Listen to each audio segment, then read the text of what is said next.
Assalamualaikum warahmatullahi wabarakatuh. Balik lagi nih sama aku Cindy.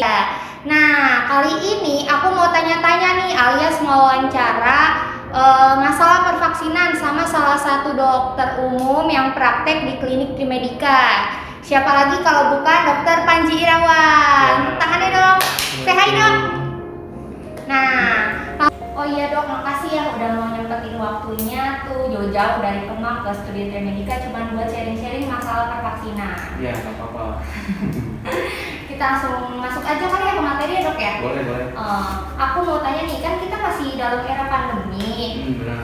Kenapa sih kita itu harus banget dapet yang namanya tuh vaksin COVID? Iya. Padahal kan kita udah kayak jaga kesehatan. Dengan cara tuh kayak kita olahraga yang cukup, makan makanan yang bergizi, terus prokesnya cukup ketat. Emangnya itu nggak cukup ya dok ya untuk ngurangin kita nggak kepapar sama si virus COVID ini? Ya. Oke, Bismillahirrahmanirrahim. Cindy, itu memang suatu pertanyaan sangat menarik ya. Kenapa sih kok COVID ini belum berakhir juga sampai sekarang ya? Memang ada suatu metode ya, kalau misalkan kita lihat itu ada metode namanya Swiss cheese. Jadi kayak keju dari Swiss gitu ya. Kalau kita tahu Swiss cheese layer, jadi ada beberapa layer. Kalau misalkan keju itu kan biasanya kalau suka bolong-bolong ya, ada satu layer bolong nanti ditambal oleh bolong-bolong yang lain. Jadi memang itu kita harus semua kesatuan. Jadi tidak bisa kita hanya pakai masker saja, atau hanya jaga jarak saja, hanya berdiam diri di rumah, tapi kita juga harus melakukan vaksinasi. Jadi semua upaya itu kita gabungkan gitu. Tapi nih dok, ada yang udah vaksin lengkap, vaksin pertama, vaksin kedua, tapi dia tuh kayak tetap positif. Kenapa bisa gitu loh dok? Padahal kan kita udah vaksin. Ya. Memang kalau misalkan COVID ini termasuk penyakit yang istilahnya baru ya, baru diketahui ya 1 atau 2 tahun terakhir ini. Nah, karena memang dia baru, jadi kita tidak tahu ketika seseorang melakukan vaksinasi, apakah sebelumnya itu sudah si virus COVID-nya udah masuk duluan. Istilahnya kayak udah sebelum terbentuk antibodi, si virusnya udah masuk duluan. Jadi kayak intruder lah. Jadi sebelum kita terbentuk antibodi, ternyata dia sudah masuk duluan. Sedangkan antibodi itu terbentuk biasanya kalau setelah divaksin rata-rata tuh ya di atas 2 minggu kemudian. Nah, ini ketika divaksin, berapa hari kemudian pas dites ternyata masih positif. Nah, itu bisa saja bukan karena vaksinnya, tapi dia sudah masuk duluan dari luar. Sebelum vaksinnya masuk, dia sudah terkena duluan gitu. Tapi katanya si vaksin ini ngurangin gejala berat juga ya kan? Ada nih salah satu dokter di Trimedika yang kemarin positif padahal dia udah vaksin. Cuman katanya sih apa sih manfaatnya kita udah vaksin itu, jadi gejalanya tuh ringan, nggak ada batuk pilek, nggak ada demam, cuman kayak nyeri-nyeri badan gitu. Jadi jatuhnya kayak OTG gitu karena udah vaksin duluan.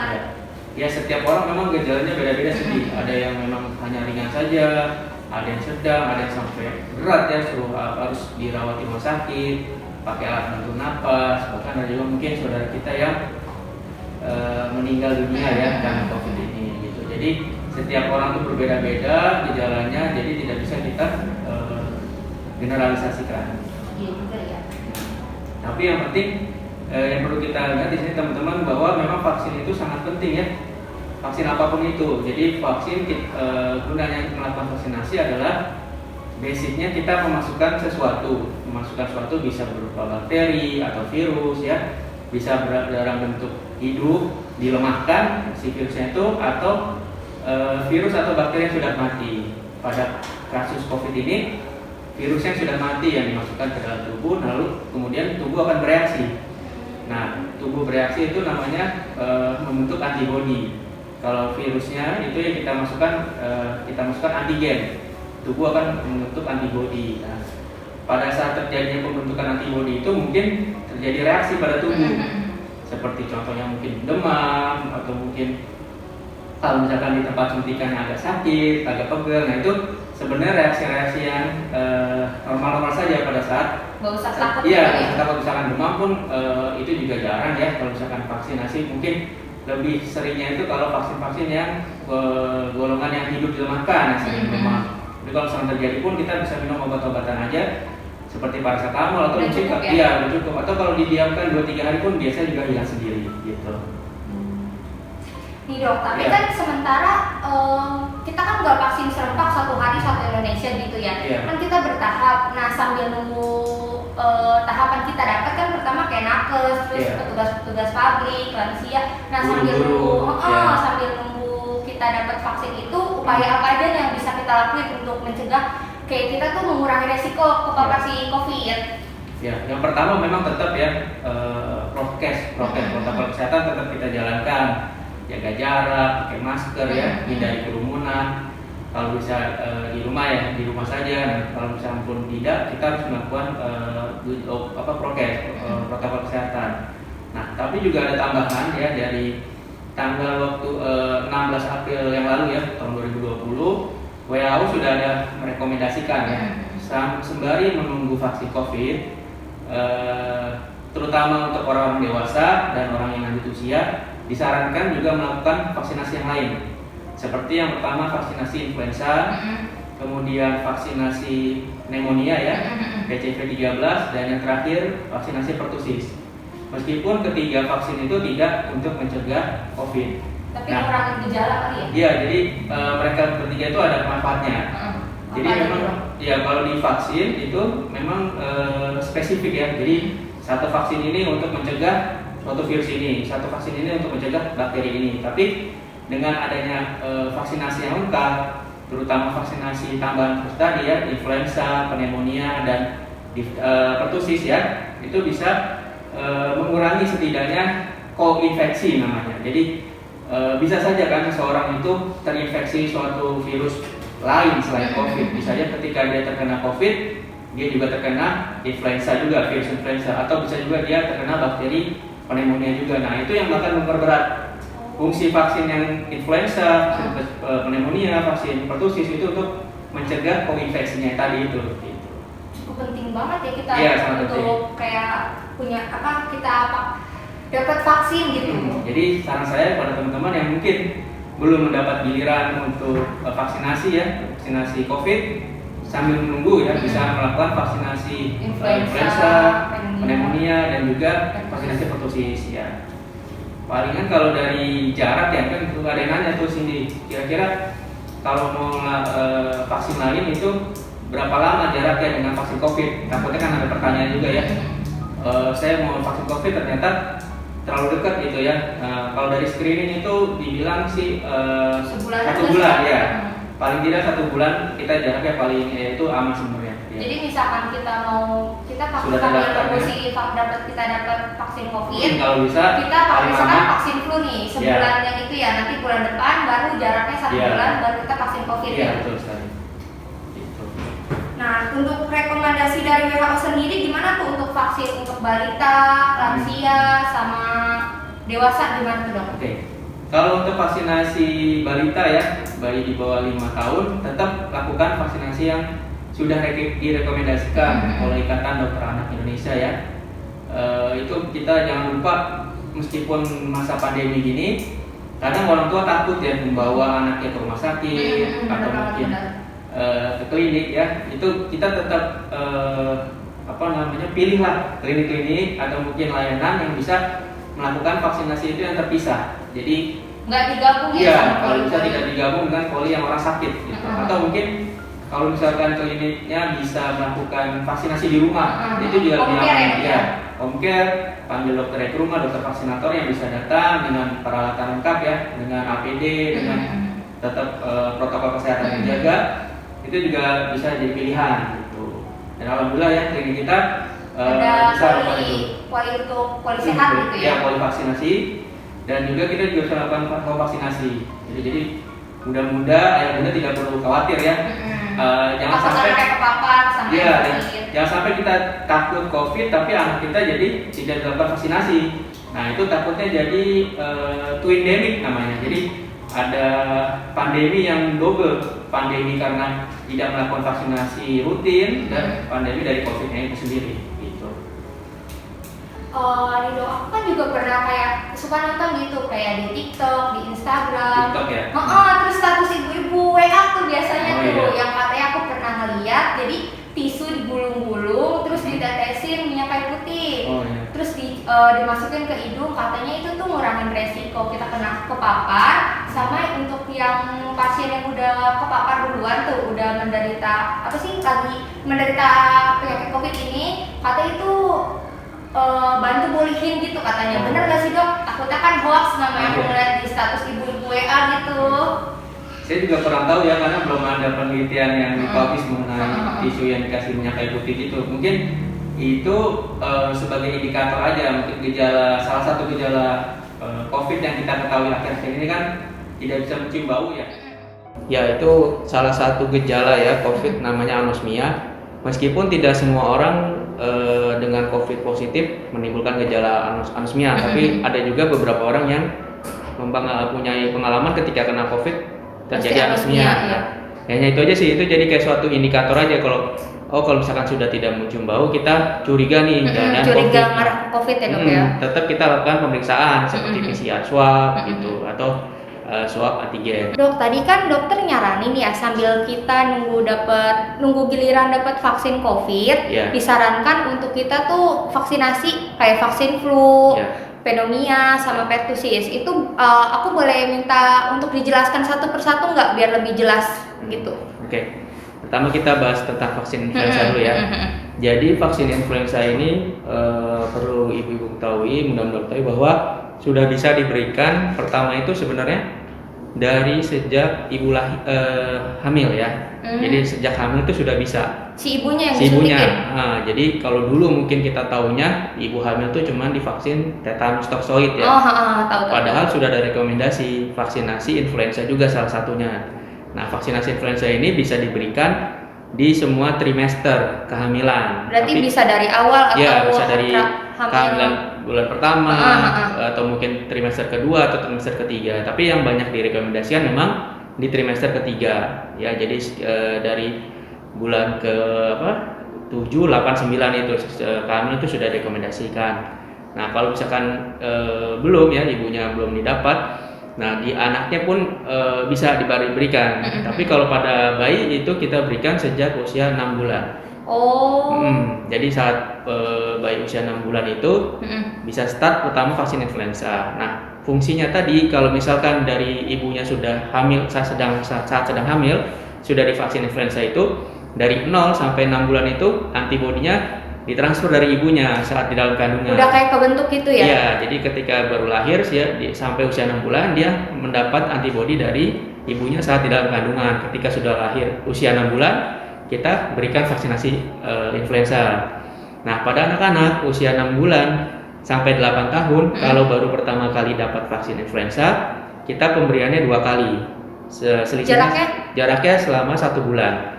Nah, itu dibilang influenza primer, vaksinasi primer. Nah, kalau misalkan anak usia 9 tahun belum pernah ada riwayat vaksin influenza sebelumnya, vaksinasi influenzanya pertama kalinya hanya 1 kali.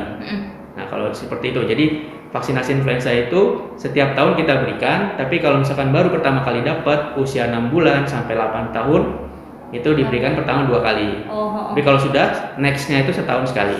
Gitu. Dan kalau misalkan kita takut lupa kapan vaksinasi influenza, itu kalau bisa didekatkan dengan tanggal-tanggal penting, hari-hari penting ya. Kayak ulang tahunnya kali ya. Bisa ulang tahun ya, atau mungkin tahun baru, atau mungkin hari-hari perayaan lainnya, misalkan atau hari pernikahan atau apa gitu. Jadi bisa, saran saya sih keluarga gitu divaksinasi. Jadi vaksinasi influenza ini luas ya cakupannya, bisa dari usia 6 bulan sampai 65 tahun ke atas. Jadi dari bayi bisa, terus anak remaja bisa juga, dewasa juga bisa, apalagi lansia juga bisa diberikan gitu. Dok, kalau untuk kayak remaja sendiri kayak udah dewasa gitu, jaraknya tetap setahun sekali atau tiap 6 bulan gitu?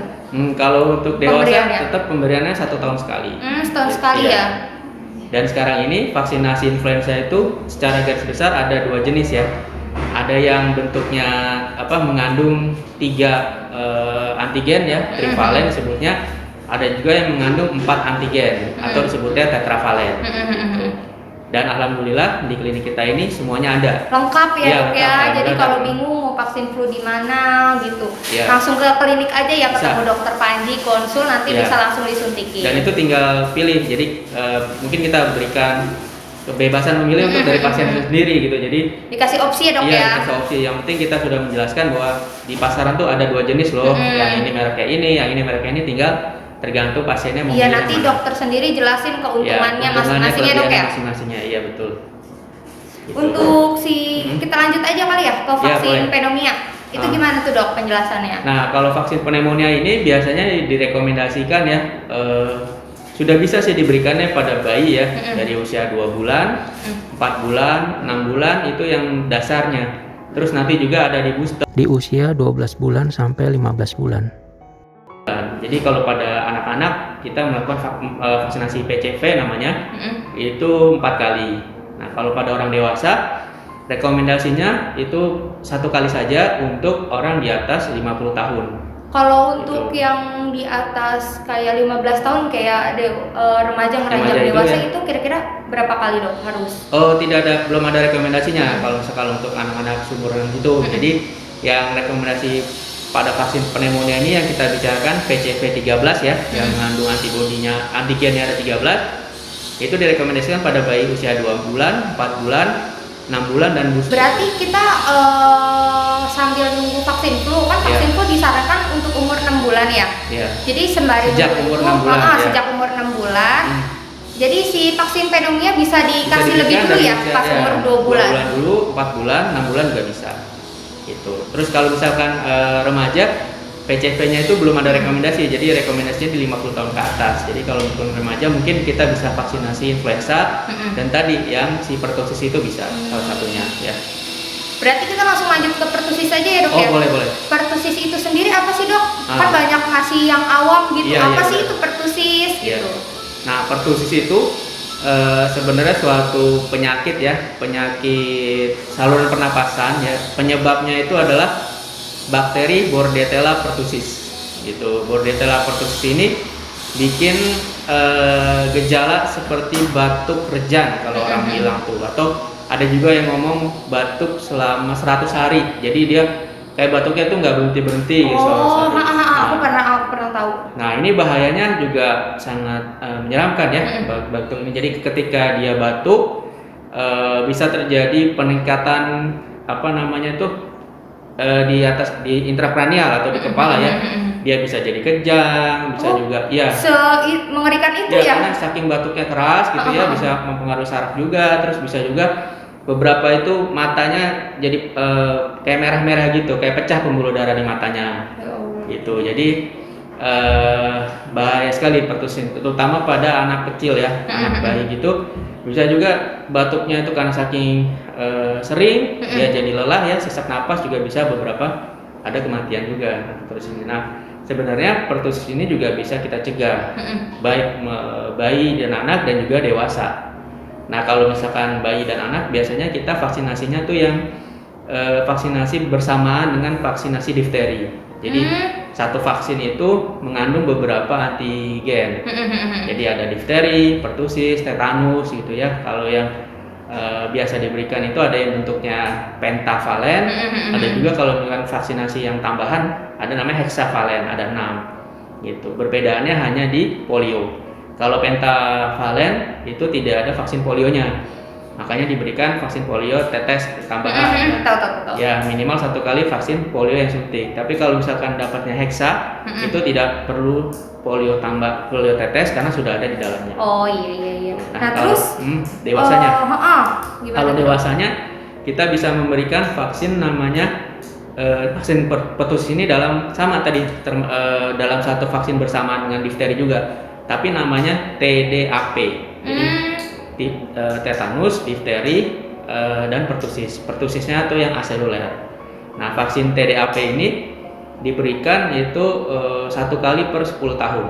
Gitu. 1 kali per 10 tahun. Iya, jadi berarti misalkan 10 kita tahun sekali. 10 tahun sekali. Iya, diberikannya. Jadi ini juga TDAP salah satu vaksin juga yang direkomendasikan juga sebenarnya untuk ibu hamil. Sama seperti flu tadi ya. Jadi kalau dulu mungkin pas saya masih kuliah masih vaksin cuma tetanus doang, tetanus toksoid untuk ibu hamil, tapi sekarang sudah direkomendasikan vaksin flu dan TDAP itu. Nah, gitu. Jadi ada ibu hamil dapat vaksin tetanus, difteri, pertusis dan influenza juga. Gitu. Berarti dari semua kalangan kayak mulai dari balita, Iya. anak-anak, ya Iya. dewasa perlu mendapat Ya. vaksin pertusis ya dok. Makanya ya? itu yang selalu saya tekankan ya, vaksinasi itu tidak untuk bayi saja, tidak berhenti di 9 bulan, tidak berhenti di usia 2 tahun. Vaksinasi itu terus berjalan sampai kapan? Sampai 65 tahun ke atas pun masih ada vaksinnya. Jadi kalau misalkan mungkin sebelum pandemi ini ya, saudara-saudara kita, kakek nenek kita yang mau umroh haji ya, Oh, pergi ke vaksin luar negeri, ada ya? iya ada juga vaksin meningitis kan, vaksin flu juga. Itu buktinya kenapa vaksinasi itu sebenarnya tidak berhenti di usia anak-anak saja, dan ini masih banyak teman-teman kita, saudara-saudara yang belum tahu vaksinasi remaja, vaksinasi dewasa itu apa saja.